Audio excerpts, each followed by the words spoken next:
Well, it's the end of reporting season. You may have noticed something unfortunately familiar about the CEOs of the top listed Australian companies. Yes, they are all predominantly men. A new report from Chief Executive Women finding that just 6% of the ASX 300 companies have a female CEO. The report calling for gender targets to improve the representation, and that has been backed by Melior Investment Management. CEO Lucy Steed is standing by. Lucy, this is the slowest progress ever, isn't it, in terms of female representation at the senior level? Well, that's right. I mean, sadly, there has been very little progress in the last 5 years in terms of executive leadership teams, female representation. And, I think at the moment, we really need to start thinking about doing things differently if we're actually going to start achieving some improvement in these statistics. Certainly, looking at this, I think that we really need to start thinking about targets, because ultimately what gets measured gets done. Because, I've been around for a while, and certainly at the grad and intern level, it's been 50-50 for years, but it just seems to fall away. What's happening in between? That's absolutely right. I mean, we look at the education of women in Australia, and we're obviously one of the best from an educated, talented resource pool here in Australia. We actually have 60% of university graduates are women, and yet unfortunately, the ongoing struggles to really manage work-life balance often plays a significant role in reducing the number of women who executive leadership teams. And on top of that, now with COVID, I think it's even harder for women to continue. Certainly looking at some of the research that's coming out, there's some stats that are suggesting that 24% of women are looking to leave the workforce given the challenges of COVID. So we've really got a lot of barriers that are making it hard for women to get to the top.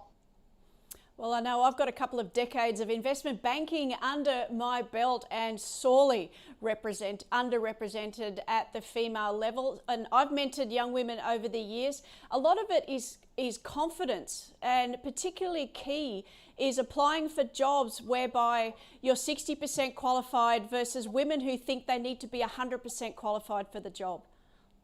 Absolutely. I think some of the studies show that men will often apply for a role when they have 2 of the 10 characteristics, whereas women often won't apply unless they have 8 or 9 or even 10 of the characteristics. And I think that women also, they want to see it to be it. When they look ahead and they see that those who are in leadership positions don't look or feel like them, it makes it harder for them, and they don't have that confidence to sort of push through those barriers. Now, of course, Lucy, your Melior Investment Management is walking the talk, but you've also been fairly vocal about pay gaps and disclosure. Why the reluctance there to just open the books and just show what's going on with the pay gaps? I think the research that's come out really shows that there is a significant pay gap, and I think some companies are nervous to actually disclose how big that pay gap is, but really that's the first step.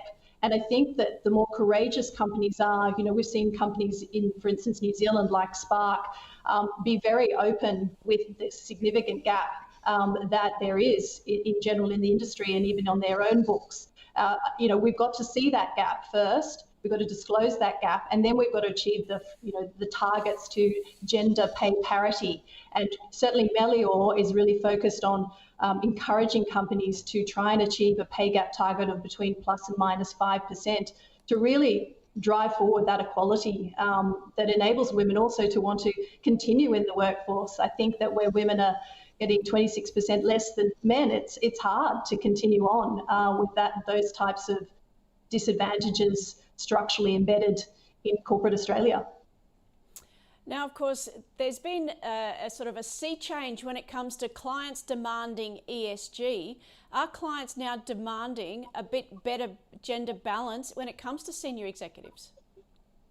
I think they are. I think that, the empirical evidence that is coming out now is there is a very strong correlation between women in management and financial performance. And I think companies really need to start thinking about how are they better representing the communities that they're actually in terms of selling their products and driving forward their strategy. And if they're not more inclusive and not having a more diversity of thought in the way they're making their decisions at management level, then ultimately it impacts their financial performance. So I think investors are very much looking at this as a tool for assessing whether a company is going to have sustainable performance. And certainly Melior focuses on this. We're one of the first fund managers to apply gender lens investing to our investing process, where we actually focus on companies that do have strong gender practices as an indicator for strong performance. Well, Lucy, hopefully next time we speak again, those numbers are a little bit less skewed, shall we say. Thank you so much for joining us there, Chief Executive of Melior Investment Management. Enjoy your day. Thanks so much. Bye.